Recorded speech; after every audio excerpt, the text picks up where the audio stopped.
Look closely. What do we all have in common? No matter what corner of the world you live in, you need food, water, shelter, and money.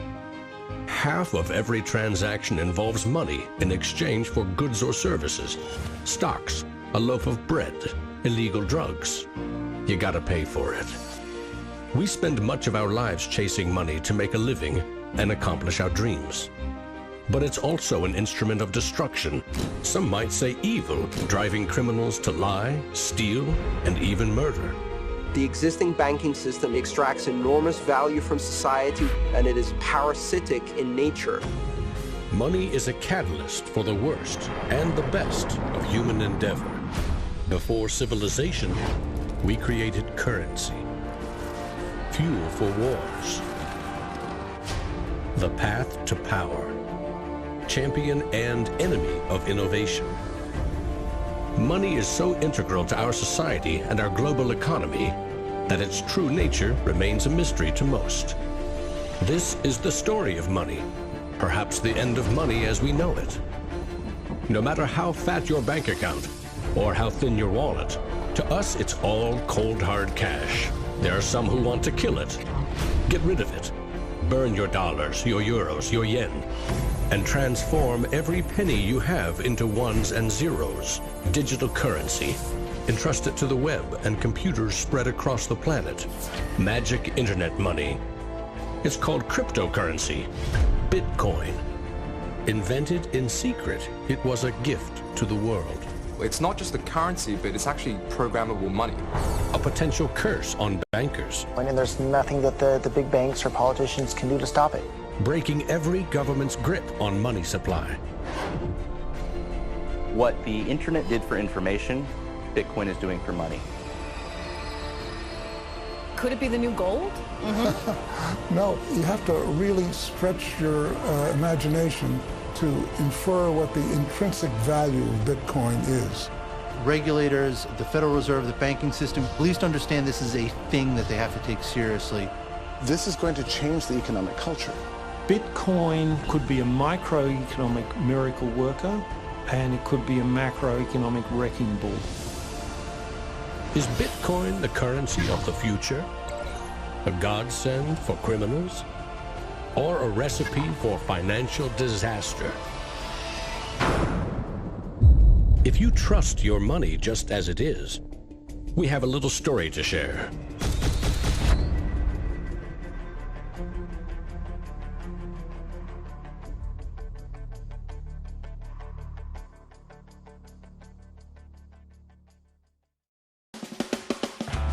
Once upon a time, there was a big party with everyone standing around the punch bowl, drunk. Politicians credited the strong economy to their wise decisions. Businesses jumped into new profitable markets, ignoring risk. In fact, the experts said there was no risk. Then, troubling market data from minor countries spooked the markets. Rumors spread. More bad news rattled housing prices at the heart of the financial world. A major bank went insolvent. Investors and businesses made a run on the other banks, demanding their cash deposits. The largest financial institutions in the center of the modern world were frozen. Assets were seized. Banks foreclosed. A credit crunch threatened the entire world economy. And then, finally, the government stepped in. The largest bank bailout ever. Swift action by the head of state had saved the day. Remember that? No, you don't. It happened 2,000 years ago. Rome, 33 AD. Ground zero for the first recorded liquidity crisis and government bailout in history. The largest empire the world had ever seen was brought to its knees by a banking disaster. Emperor Tiberius used money from the national treasury to bail out the country's troubled banks and companies. History may not repeat itself, but it certainly rhymes. Badly. People in power and their money have always been at the very center of it.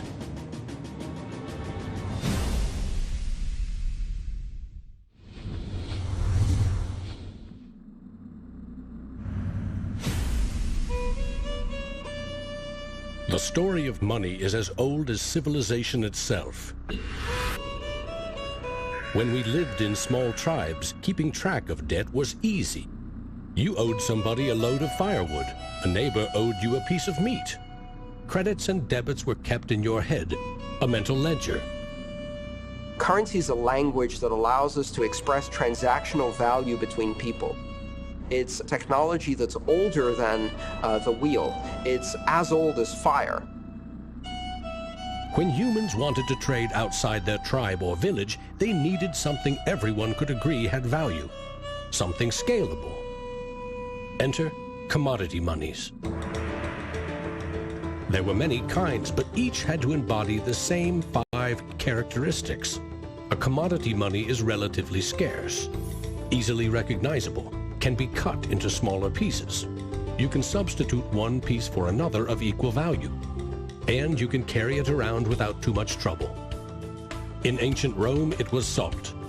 The Aztecs used cacao beans. It was whale teeth on Fiji, yak dung in Tibet, shells in Africa and China.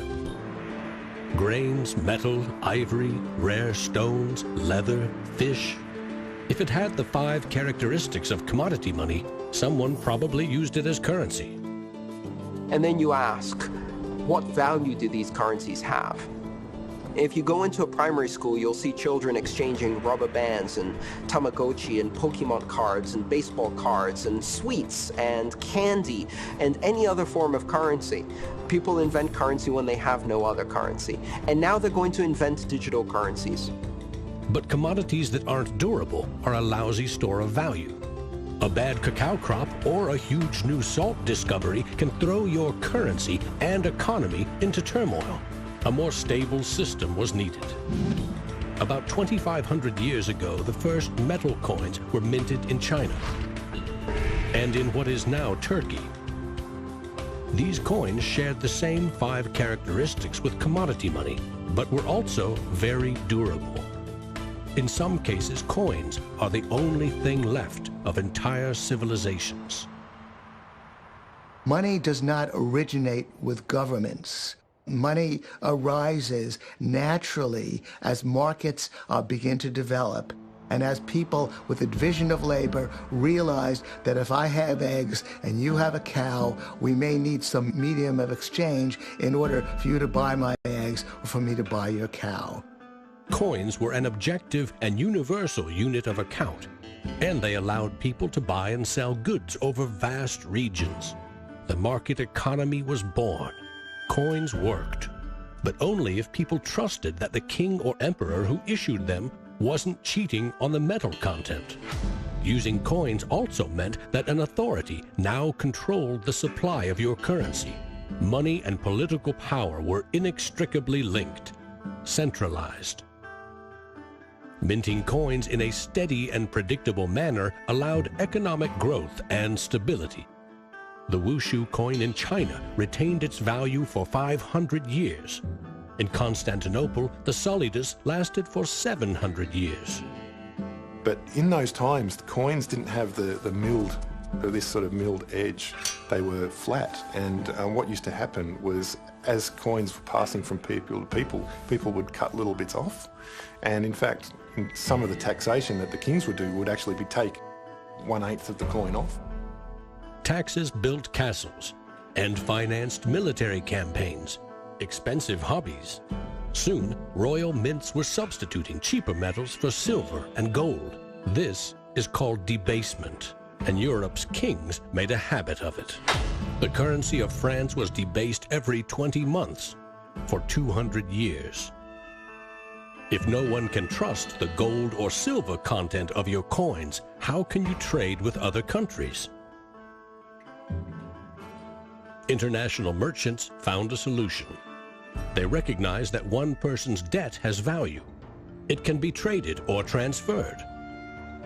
When those IOUs came from reputable sources, they could be used as a form of money, paper money. This money was not based on hard commodities or metal, but instead on someone's promise to pay. Merchant families like the Medici in 15th century Florence acted as clearinghouses for these IOUs. It worked like this. an English trader ordered a shipment of Italian cloth from the Medici for 100 gold coins. His promise to pay the Medici was put on paper. Meanwhile, the Medici owed 100 gold coins to another trading partner for delivery of wine from France.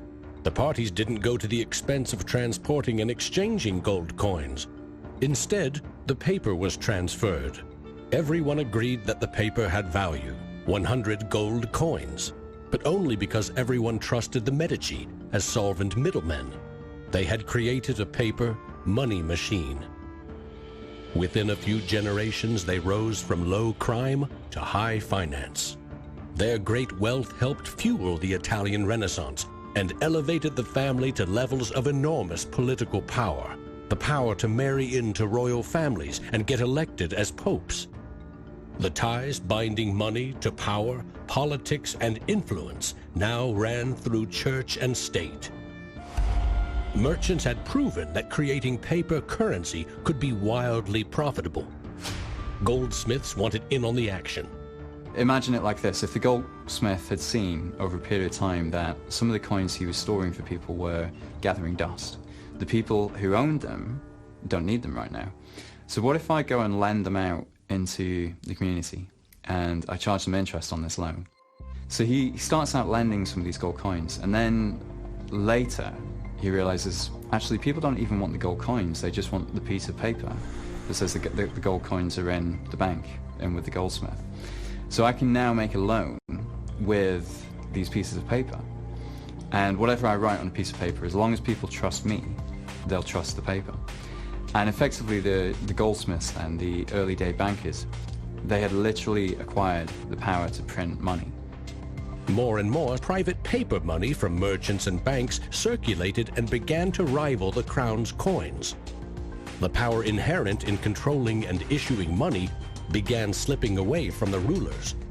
They couldn't tax or debase this new kind of money, but they had bigger ambitions than ever with trading posts, colonies, and empires that now stretched across the globe. For centuries, European countries would take turns building massive fleets and waging war on each other to rule the world.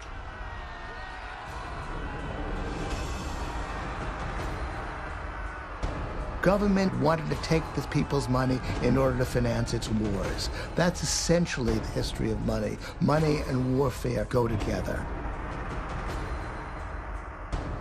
War is expensive. 1 year's income taxes simply aren't enough. Kings and queens had to borrow money against future taxes.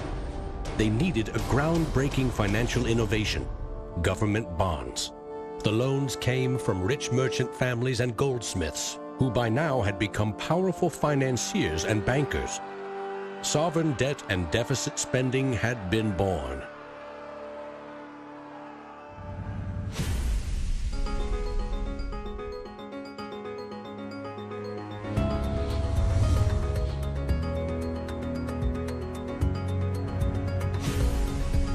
In 1694, the Bank of England was established to fund a war against France. England's central bank was privately owned and granted the monopoly to issue banknotes, paper that could be redeemed for an equal amount of gold from the government coffers. The central bank soon also managed the entire debt of the crown. Money has been a tool of sovereignty for centuries. Being able to issue currency gave you the power, but it also gave the value to that monetary supply by backing it with a force of state, with essentially the debt of state. When the U.S. won independence from Britain, the first article of the new Constitution gave Congress the exclusive right to coin money. This currency's value was tied to gold in government vaults. From 1781 until the Panic of 1907, the financial system of the U.S. was an economic petri dish. Brief central banks, state banks, private currency, government currency, depressions, strong growth, recessions, regular boom and bust cycles. The long term, as far as capital is concerned, people want predictability. People want stability. From the back of that, they can plan. Now, it's very hard to plan in the long term with such a level of volatility. In 1913, bankers and politicians decided that it was in the country's best interest, and theirs, to have a permanent central bank. They created the Federal Reserve. Among its jobs, expand or contract the supply of a single national currency, the Federal Reserve note. The dollar was tied to gold, and strategic control of it would avoid booms that lead to busts. At least that was the plan. Then came 1929.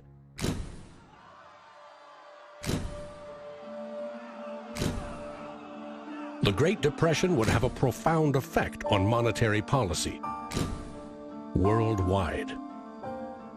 I shall ask the Congress for the one remaining instrument to meet the crisis: broad executive power.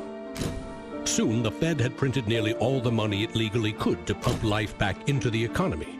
It needed gold to fire up the mint. So in 1933, President Roosevelt issued a controversial executive order, forcing all U.S. citizens to sell their gold to the Federal Reserve at a fixed price, or go to prison. The Fed offered far more cash to foreign governments for their gold. Many jumped at the offer. Gold flowed in, and dollars spread across the globe.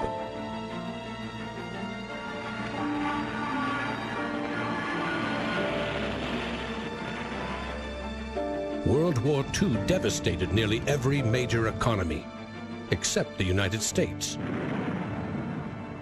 The military and industrial juggernaut emerged as the global financial superpower.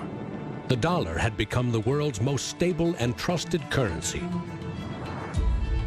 Other countries pegged their currency to the dollar, which could still be redeemed for gold. In fact, the U.S. owned more than half of the world's gold reserves. In the next few decades, more dollars flowed to foreign countries. Governments began debasing their coins with cheaper metals and printing more of their own currency than they had in gold. The bond between precious metals and paper currency was cracking. This is a 1966 50-cent piece. It was the last coin in regular circulation in Australia to contain silver, and it contains 80% silver. So in 1966, this was 50 cents. Nowadays, it's $8 roughly in silver alone. By 1966, foreign nations had had enough of the U.S. collecting gold and printing cash. And they had more value in dollars than the U.S. had bullion in its vaults. They demanded gold in return for their paper dollars. Arguments about the value of the dollar versus their currency ensued. In 1971, President Nixon settled the matter. He severed United States currency from the gold standard. I have directed Secretary Connally to suspend temporarily the convertibility of the dollar into gold or other reserve assets, except in amounts and conditions determined to be in the interest of monetary stability and in the best interest of the United States. Never again could anyone legally demand U.S. government gold in exchange for paper dollars. For better or worse, the dollar was now backed solely by the full faith and credit of the United States government. The wealthiest nation the world had ever known would bet its future on a single word: trust. People have this mythology of money that is based on very little fact. And one of the nice things about Bitcoin is that it forces people to start to ask questions about the fundamentals of money. Bitcoin is an attempt to adopt the advanced computerized system that we have, the internet, to resurrecting what money used to be all about.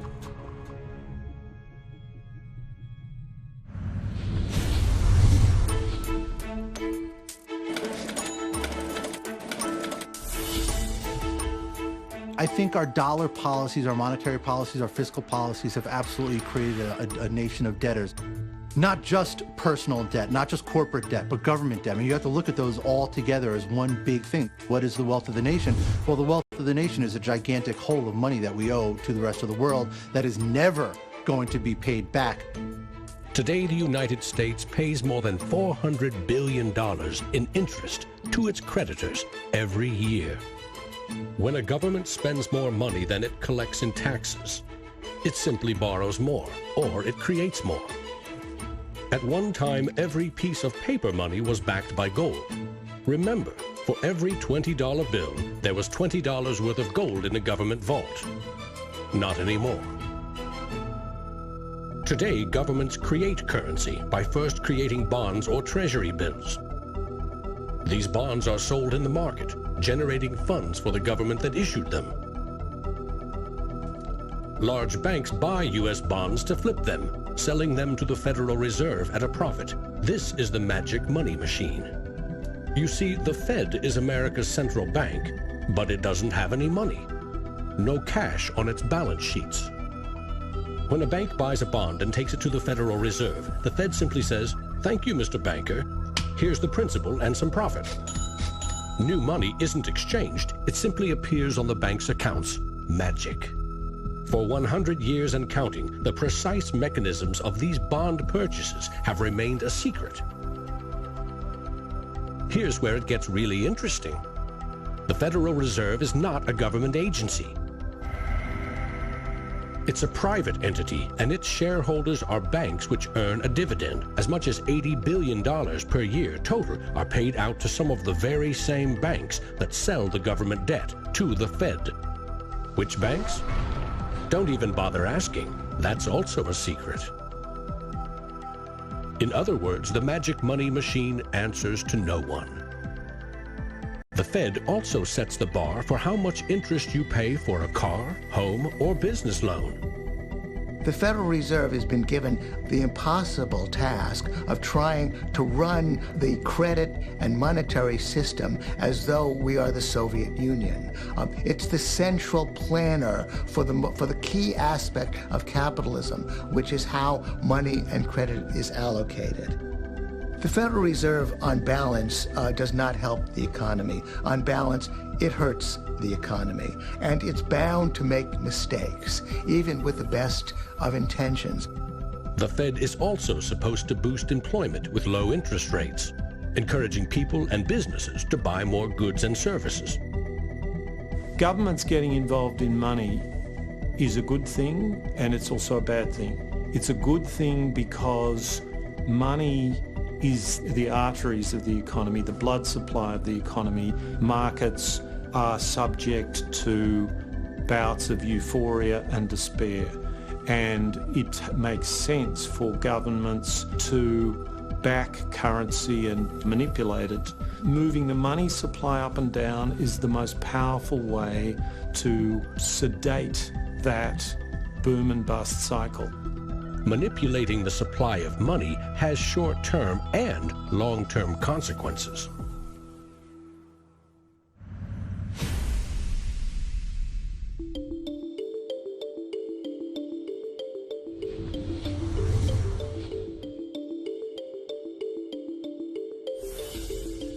Central banks aim to create new money carefully, strategically, and very, very slowly.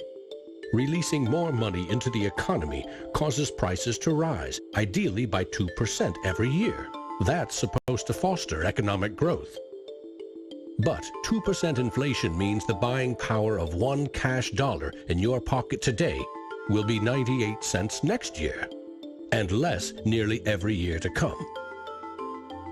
Since 1913, when the Federal Reserve took over the United States dollar, we've seen that the United States dollar has decreased in value 98%.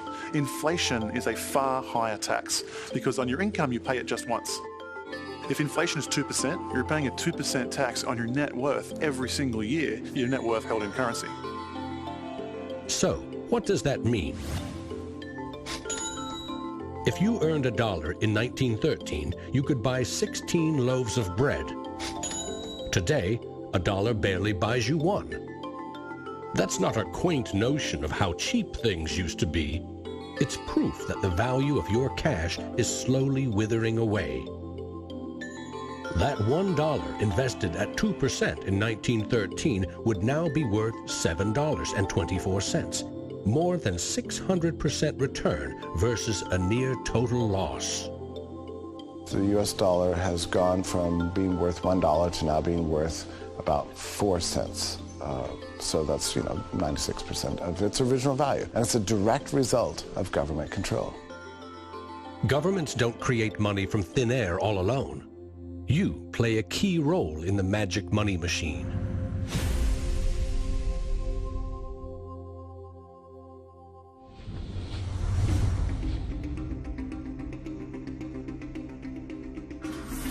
It's not really the central banks that are the problem. I mean, they're part of the problem, but the real problem is that we've given the power to create money to the same banks that caused the financial crisis. We put our paychecks and savings into a bank account and draw from it as we need it. The banks are custodians of our money. Right? Wrong. It is now the property of the bank on their balance sheets. They can do just about anything they want with it. For example, create new money. Here's how. Your bank account shows $100, but the bank only holds $3 and loans $97 to Bob to buy something.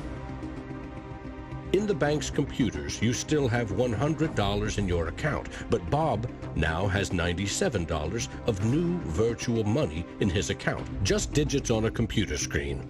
There's no cash, no gold, or anything else backing up the new numbers in Bob's account. Just his promise to pay it back. This is new money created as debt. When those $97 are spent, say in a shop, the shop owner deposits into another bank, and it is lent out again, and again, and again. And each of these people have numbers in their accounts showing that they own this money. So your original $100 has multiplied. Now there are over $3,300 in the system. This process of loaning out far more money than a bank actually has as cash on hand is called fractional reserve banking. In the UK, 97% of the money that exists is just numbers in the computer system, and those numbers are created by the banks. Banks earn untold billions in interest every year by creating and lending virtual money. What's more, banks don't even need your deposit to create new money. If they consider someone credit-worthy for a loan, they can put new magic money into his or her account and start charging interest. So reporters talk about Bitcoin as though it's the first digital currency. But actually we use digital currency every time you make a transaction through internet banking or through your bank card. Actually, it's not even just digital currency, it's digital currency that is created by the banks, essentially out of nothing. In other words, all new money is debt. This is the part of money creation that isn't taught in economics class. Money in paychecks, bank accounts, 401ks, that loan to Bob, credit card debt, your home loan, all began life as virtual money created by the banks. The entire system is based on trust. Trust in the bank's solvency. Trust in the debtor's ability to repay their debt.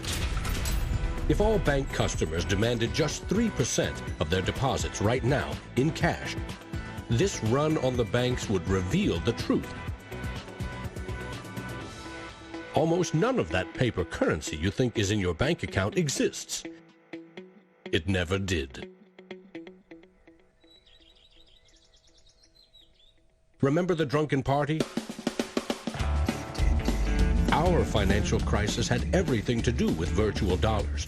Too many people with very little income borrowed a lot of money they could never repay. But the banks didn't care. They didn't have to. They quickly made and sold shaky loans to someone else for a profit. And I got them all approved. Hey! Apply now. Selling bad loans was a good business until the whole thing blew up in a global financial crisis.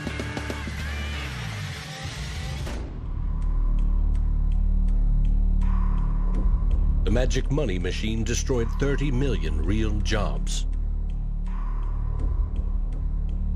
The United States alone lost $16 trillion in household wealth, and the banks foreclosed on more than 1 million homes.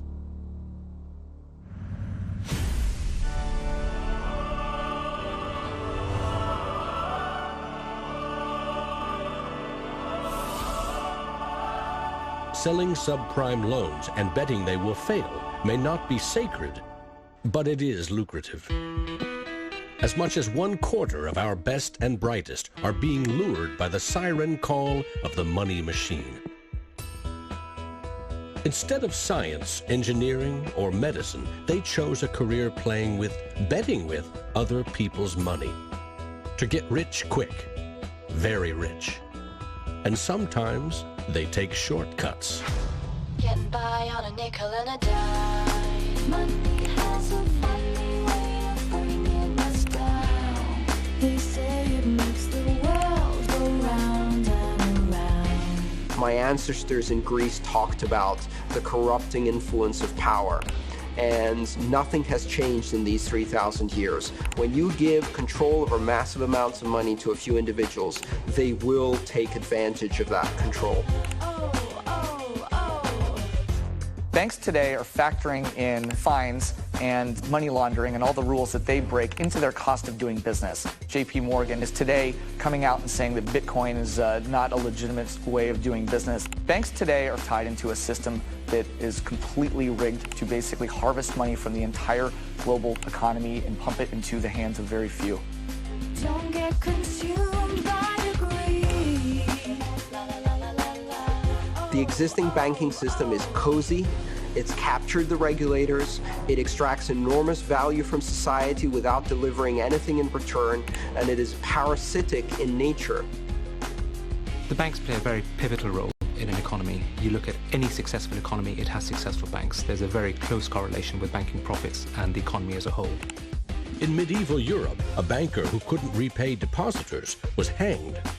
Today, that same banker would get bailed out, paid bonuses, and enjoy some tax benefits too. To date, no senior U.S. banking executive has been charged for selling the bad loans that fueled the Great Recession.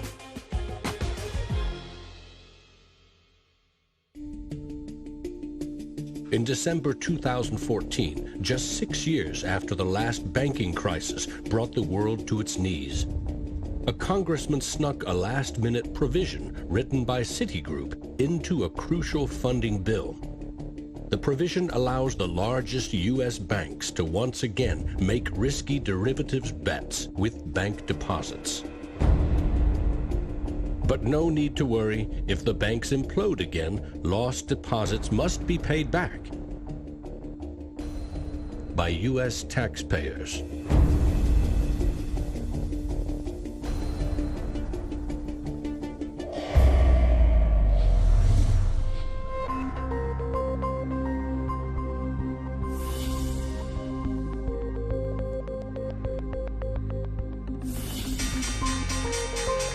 Today's financial innovators package assets in ever more complex ways, slicing, dicing, securitizing, always using someone else's money. They sell debt, transfer risks, leverage bets. That's what they call innovation. When you're talking about financial innovation, Bitcoin certainly is a very good example of innovation. But there's also been other innovations that people a bit closer to the world of finance would cite as good examples. An example of that would be the original swaps market. From there moving on to the credit default swap. It is an excellent example of financial innovation, but also if it's used incorrectly, it can create a lot of problems, as we've just seen. History teaches that the most revolutionary and disruptive innovation nearly always comes from the fringe, not from corporate cubicles. True innovators see the world differently. They see the big picture, creating new products and entire systems that lead to new industries. Steve Jobs called them the square cogs in round holes. It's unsurprising that new innovations always come from a niche group of early adopters because it is inherently very hard for many people to realize the benefits of new technologies.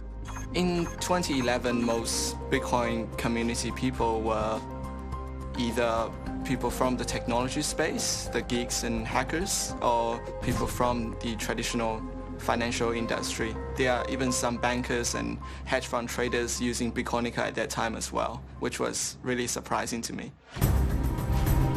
A radical new idea is often met with skepticism, ridicule, even hostility from those who stand to lose the most from its success. Case in point, the automobile.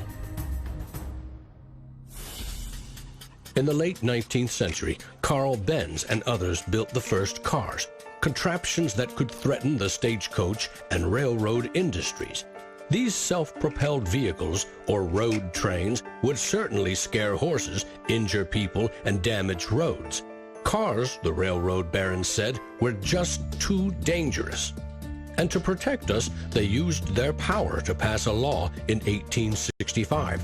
It required every automobile in England to observe a 4-mile-per-hour speed limit and to be operated by a crew of 3, a driver, an engineer, and a flagman. This heroic flagman walked in front of the car to warn fellow citizens of the coming danger. The railroad tycoons, the lawmakers, the self-appointed gatekeepers used regulation to stifle innovation. But they didn't invent the flagman. He's been around for a long time.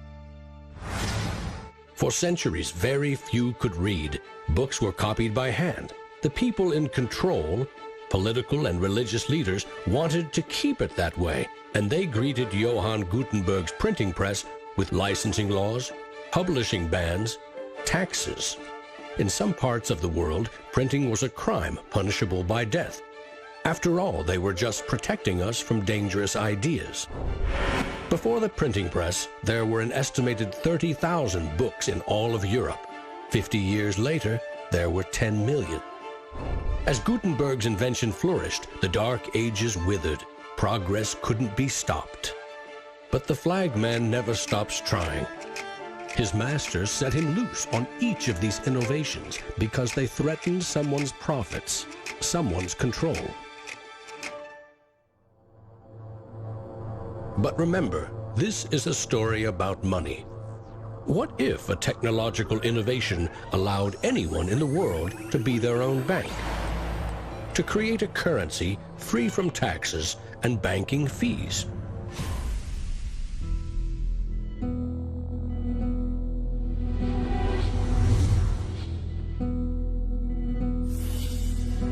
The U.S. Constitution forbids citizens from printing or minting their own currency, competing with or undercutting reliance on the U.S. dollar. In 1998, Bernard von Nothaus decided to test the resolve of the federal government. The Liberty Dollar was available in gold, silver, platinum, and copper. It was available in 3 forms, both in specie, in other words, gold and silver, in paper, as warehouse receipts, and in digital form. Obviously, the government didn't like it. They arrested me and convicted me of counterfeiting, fraud, and conspiracy, and I'm currently awaiting 22 years sentence in federal prison. Lesson learned. At a hackers convention in the Netherlands, there was a young hacker there who used the alias of Satoshi Nakamoto. And he talked to a friend of mine, and he identified the Liberty Dollar and me as inspiring him to create a new currency.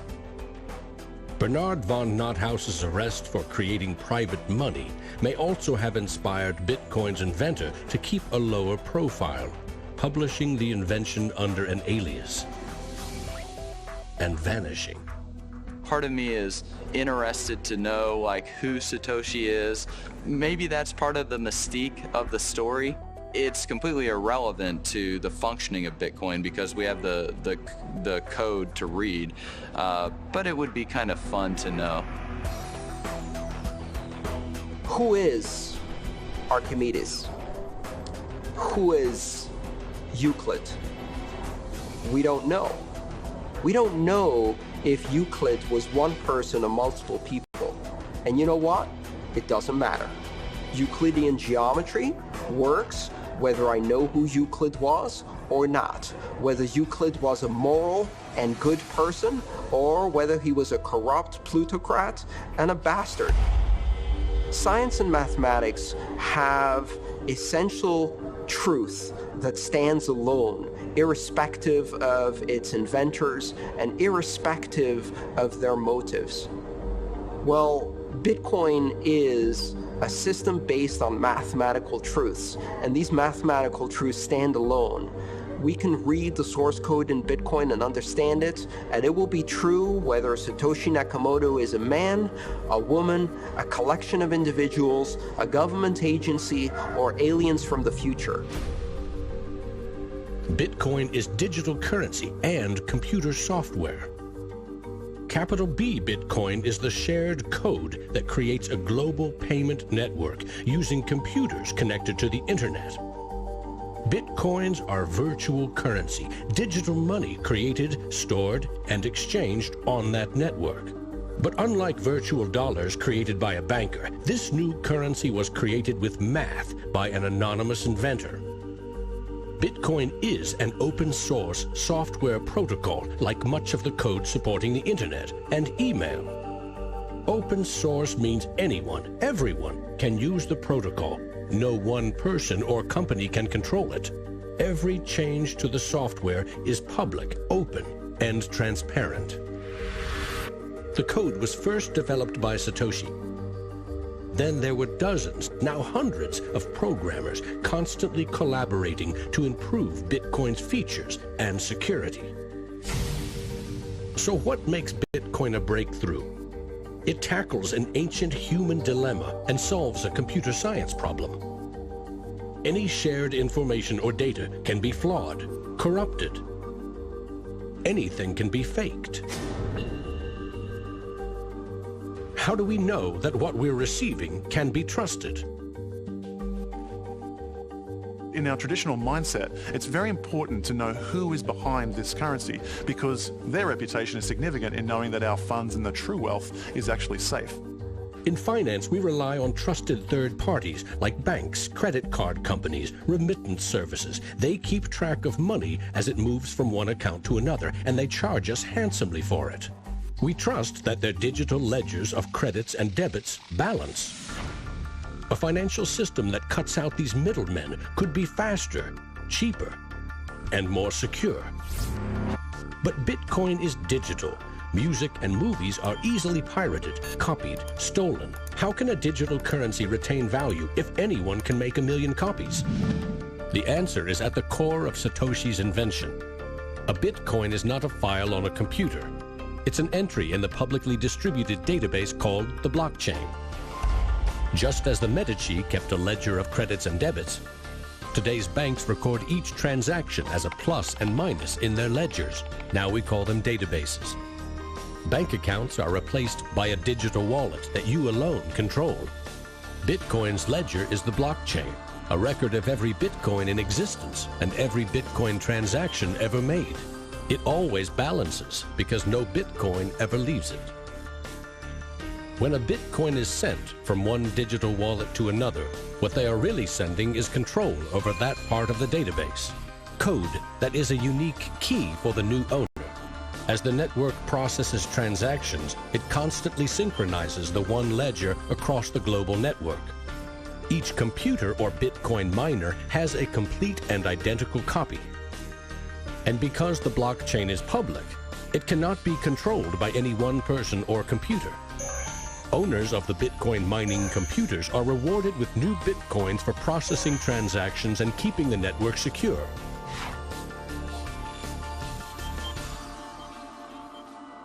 In other words, the Bitcoin network replaces banks and bankers. Today, the combined computing power of this global network is greater than the 500 biggest supercomputers combined, times 10,000. And because every transaction is verified and recorded by the network, a Bitcoin cannot be forged. Digital currency cannot be debased with cheap metals or printed by the billion at will. Too much currency can unleash a monster, skyrocketing prices, trillion-dollar bills that can't buy a loaf of bread. There's a big movement in the U.S. demanding that the Fed be audited so we can find out what they're doing. Nobody really knows how many dollars are in existence, for example. Ben Bernanke created several trillions of dollars over the last several years, but nobody really knows where they landed. At any time, for any reason, the central banks can print as much money as they want. They call it fancy things like quantitative easing.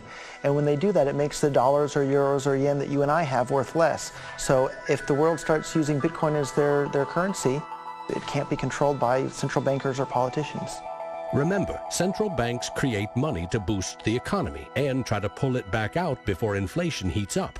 But no one knows how much magic money global banks are creating to boost their profits with questionable loans. Bitcoin's completely the opposite. It's totally transparent. You know exactly how many exist. The computer code behind Bitcoin has a built-in brake pedal, cutting the creation of Bitcoins in half every 4 years. This ensures a transparent, controlled scarcity and ultimately limits the total number of Bitcoins to 21 million. No lobbyist, no politician, no banker can create more or change the mathematical rules dictating their creation. Advancing accountability. And that's one of the things I think is most exciting about Bitcoin and the technology behind it, is not so much that it will supplant the dollar or that it will supplant government itself, but that all of a sudden there's a competitor to government, and that government itself now needs to look over its shoulder more than it did. This new digital currency can be purchased online with a credit card or in person with cash. And it has the 5 key characteristics of money. But is it a store of value?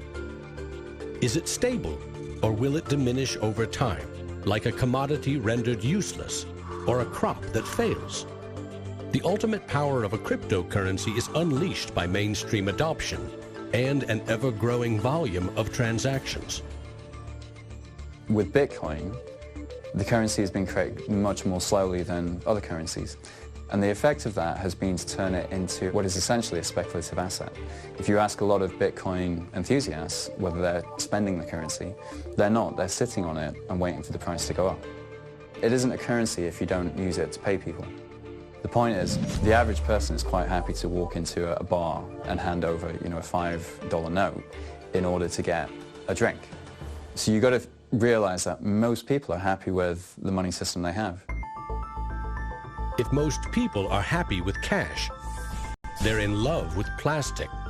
In the US, 2/3 of in-person sales are done with debit or credit cards. That plastic is a 60-year-old technology, created by a middleman, never designed for the internet.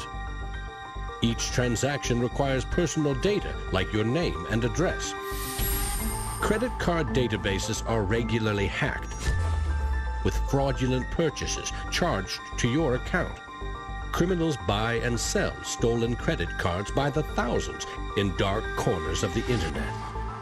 In some parts of London, 1/3 of all online credit card transactions are fraudulent. Card issuers don't hold you responsible for fraud, but protection comes with a price. 2 to 4% in fees. That's $50 billion a year. The issue with credit cards from a merchant's perspective is there's a lot of risk. If they take a credit card, there might be a chargeback, there might be fraudulent purchases. In fact, there's hundreds of billions of dollars every year in fraudulent purchases. A Bitcoin purchase is done for pennies, but there are no protections. If you lose your passwords or are fooled into paying the wrong person, you can never get your money back. It is like digital cash.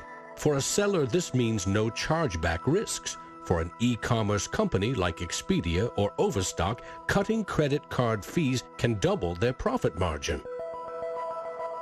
You could not miss the point more effectively than by thinking of Bitcoin as a currency and payment network that will make shopping easier for the first world. Bitcoin is about everything else, everywhere else.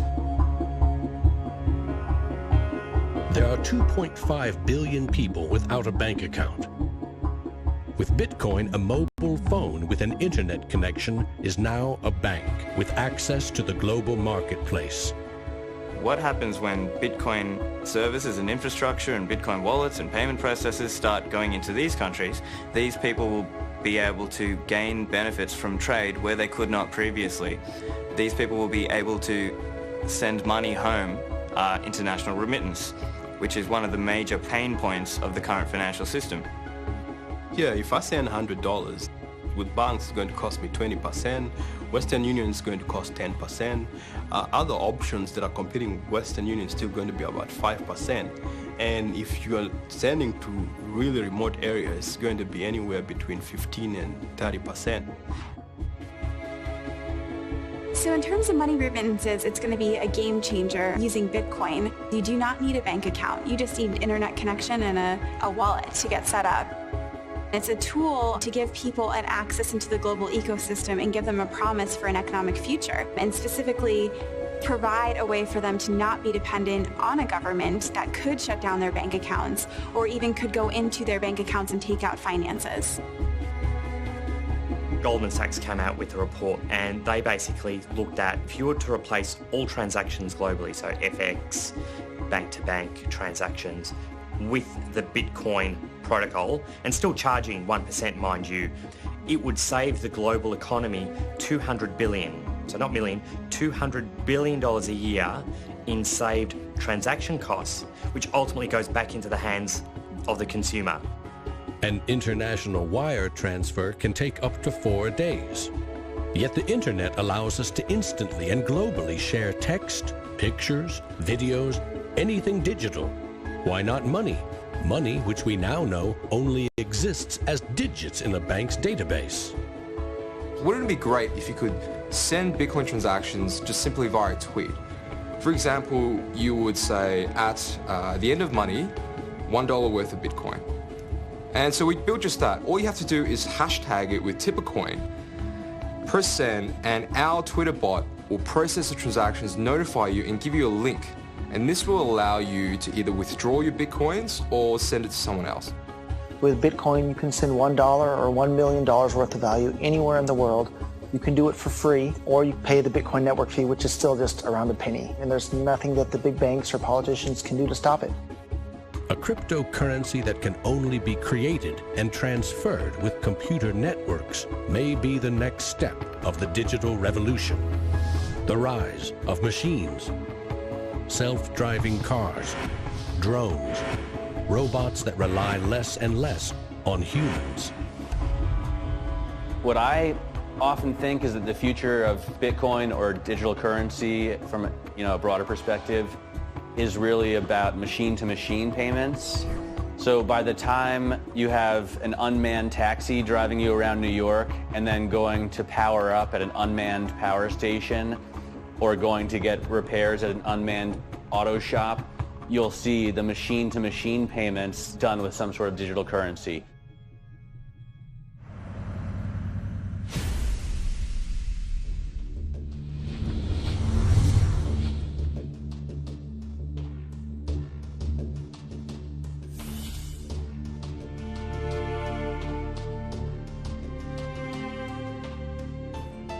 We actually built this world that we live in over the last 200 or 300 years. We've made some mistakes. We've learnt to make things better. The idea that there's some magic key, that if you just sort of stop doing a few things, that there'll be this perfect order that will settle, is a very childish, ideological delusion, in my opinion. But that is not to say that Bitcoin isn't an exciting thing. It's a terrifically exciting thing. But we have to try and engage with it with working minds, not with magical thinking. People are suggesting that it's going to be another world currency, rivaling the dollar or the euro or the yen. I think that's not going to happen. I prefer to trust the banks or the central government compared to the Bitcoin is because someone's accountable. Whereas with the Bitcoin, it's completely deregulated. There's no central control. There's no one held accountable. It is a free float. It's purely demand and supply driven. Mr. Williams? So clearly this is not a currency. Currencies don't behave like this. But what this is a high-risk speculative commodity. So for the entrepreneurs, the bankers, the governments, and everyone else studying and watching Bitcoin, all I have to say is that there will probably be a lot of volatility and an upward trajectory, and to buckle up.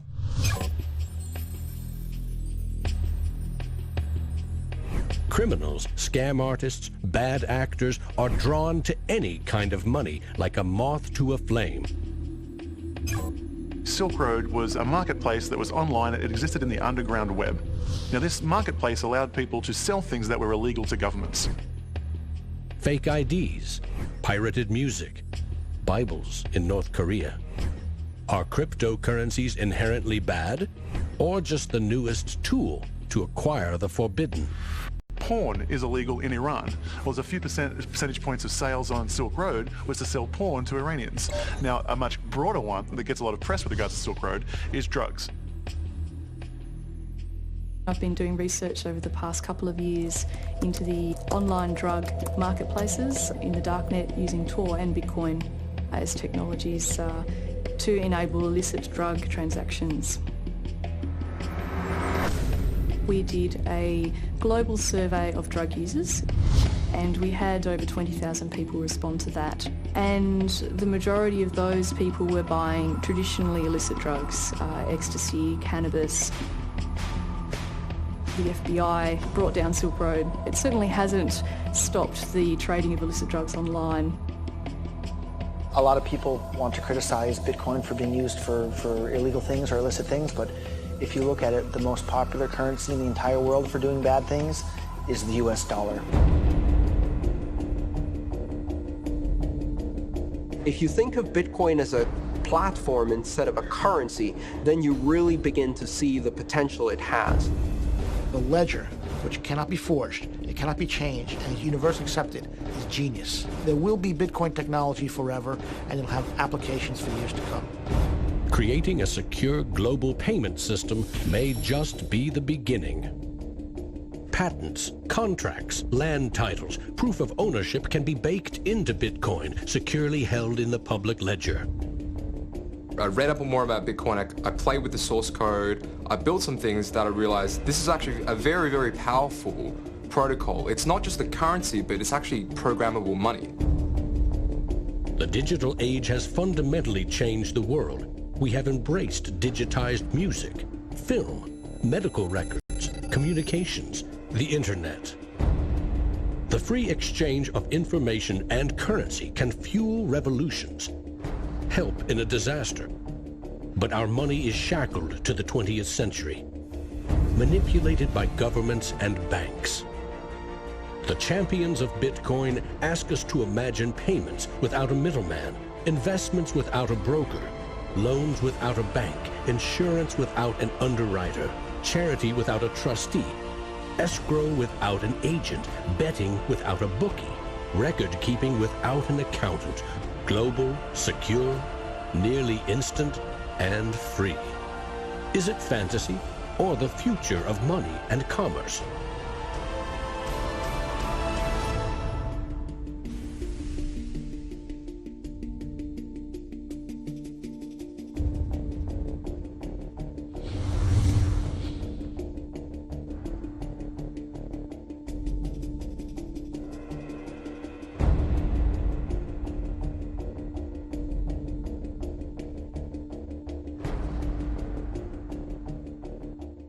I love Bitcoins. I'm really into Bitcoin. Well, Satoshi Nakamoto, that's a name I love to say. And we don't know much about him, but he came to save the day. If you don't know what a Bitcoin is, right, usually the way people describe it is digital cash. It's money for the internet. Oh, Bitcoin, as you're going into the old blockchain. Oh, Bitcoin, I know you're going to rain, gonna rain. People are like, oh, I love my bank. I'm like, really? You ask a banker, you know what's 2 + 2? He's like, well, I can tell you, but there's a fee. Down the road it will be told about the death of old Mt. Gox, about traders trading altar coins and miners mining blocks. Now, Bitcoin is a new technology. I like to say it's banking light. All of the convenience, none of the evil. Bitcoin, as you're going into the old blockchain. Oh, Bitcoin, I know you're going to rain, till everybody knows, You know, when I go online and I buy, like, I don't know, a pair of socks, if I pay with a credit card, I'm just buying socks, right? If I buy those socks with Bitcoin, it's a revolution. I am sticking it to the man.